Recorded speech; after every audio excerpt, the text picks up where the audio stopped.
Hey everyone, welcome back to Next Step Solutions. Today I'm going to show you how easy it is to install Python and PyCharm so you can get started learning Python as early as today. Python is growing more and more popular. I'd say it's a fundamental building block for almost anyone in the programming or the tech space. Whether it's for your current job, future job, or just a pastime hobby, there's so much you can learn and do with Python. PyCharm is an IDE I'll be using in this video, but there are other alternatives such as Visual Studio. An IDE in the simplest way is a one-stop shop for developers that integrates various tools into a single application, helping to enhance their productivity, and it provides a user interface so it's a little bit easier for beginners to hop in and get rolling.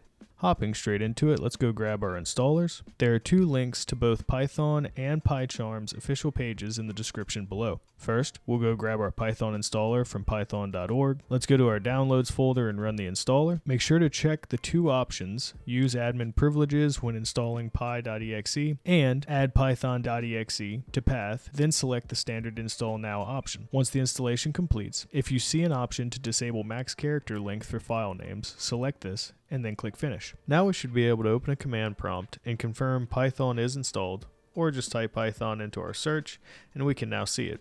But we still need to get PyCharm or some other IDE installed. So let's head over to jetbrains.com to get PyCharm. JetBrains offers a ton of great products, so definitely check them out. Let's click the PyCharm option and then download the installer. Navigating back to our downloads folder, let's run the installer and launch the wizard. Click next on the welcome page and the folder you'd like to install PyCharm to. I'm going to leave the default folder and click next.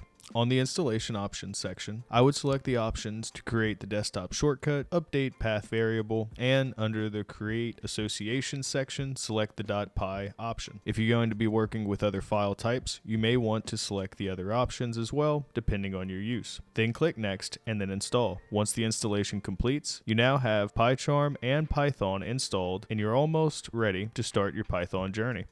The last thing we need to do is open PyCharm and make sure everything's working. When you open PyCharm for the first time, you'll have to accept the terms and conditions, and you'll be brought to a welcome project screen. Let's make sure PyCharm sees our interpreter and start a new project. Go to File in the top left of the window, select New Project, and you should see the version of Python you just installed.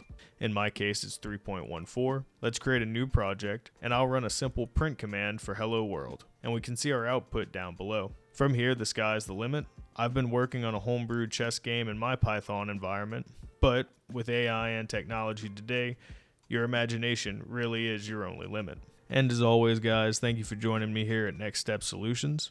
Don't forget to like and subscribe, and I'll catch you all at the next one.